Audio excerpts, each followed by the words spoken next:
Okay guys, so this is part 2 on the series for making cider. I will link part 1 in the card above and in the description box below.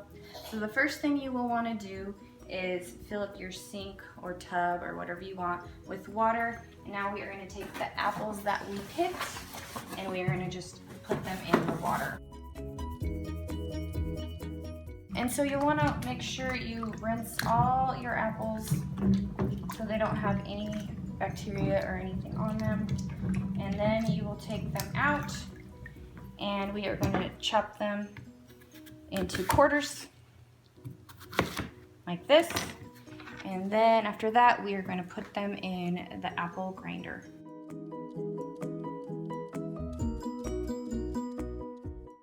Here are the paint strainer bags, and they just, it's kind of like a rubber band, and we put it around the bucket.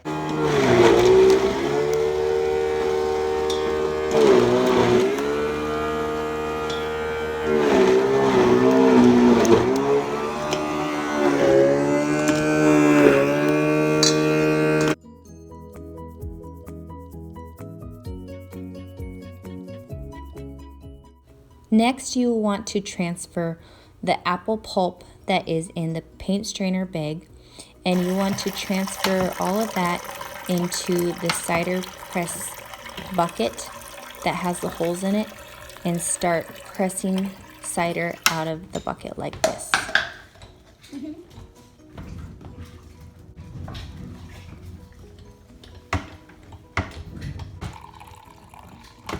It smells as good as I think it tastes.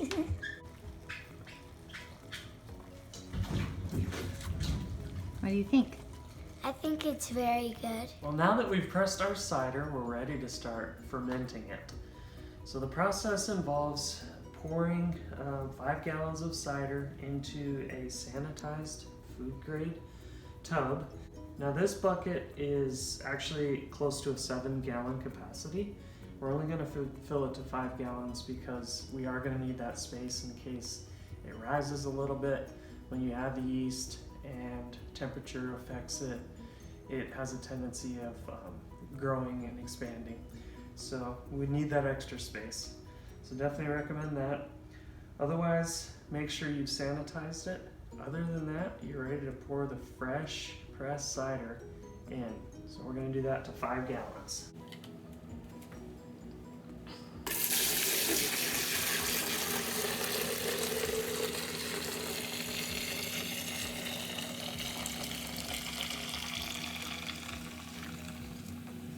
The cool thing about making your own home cider is that you can choose different varieties of yeast. This is one of the dozens that they make. They vary in sweetness and dryness, so you can really experiment with the yeast and come up with your own personal variety that you appreciate the most.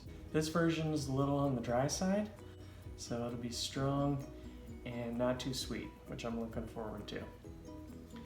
In order to get the yeast ready, you'll have to follow the directions. This brand and variety asks you to hydrate it, and I'm going to follow the directions, and in 20 minutes this yeast in this glass here of water will be hydrated and ready to add to that cider. Another important thing I'm going to do before I add the yeast is add Campden tablets. These are going to help kill bacteria in the apples and make sure we get a clean cider ready to go. While we're waiting for the yeast to hydrate, we're going to add the Campden tablets and allow them to dissolve in our awesome cider. There's a lot of different recommendations as to how many you should put in. I want to be on the safe side, so I'm going to put 11 in. 10 is recommended for a 5-gallon bucket. So just to be safe and make sure we have that bacteria out, we're going to add 11.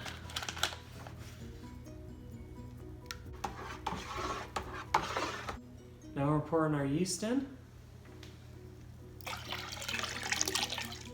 Alright, here's our regulator. It's going to allow the steam to release from the bucket while keeping a barrier from the outside air.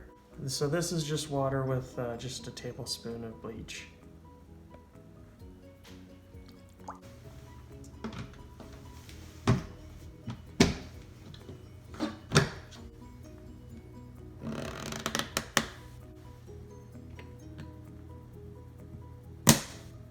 So here's our bucket. We found that the closet was a great place for it because the temperature stayed right around 65 degrees. Your cider needs to ferment anywhere from 60 to 70 degrees. If it gets above 70, the yeast is going to die, so make sure you're regulating the temperature. We use a thermometer to check the temperature. They also make thermometer strips that you can put on the side to make sure you're at the correct temperature. Well, our cider is going to ferment for about 10 to 14 days. After that, stay tuned for part 3. We are going to bottle that cider, get it carbonated, and after 2 weeks in bottles, we'll be ready to drink them. So stay tuned for part 3.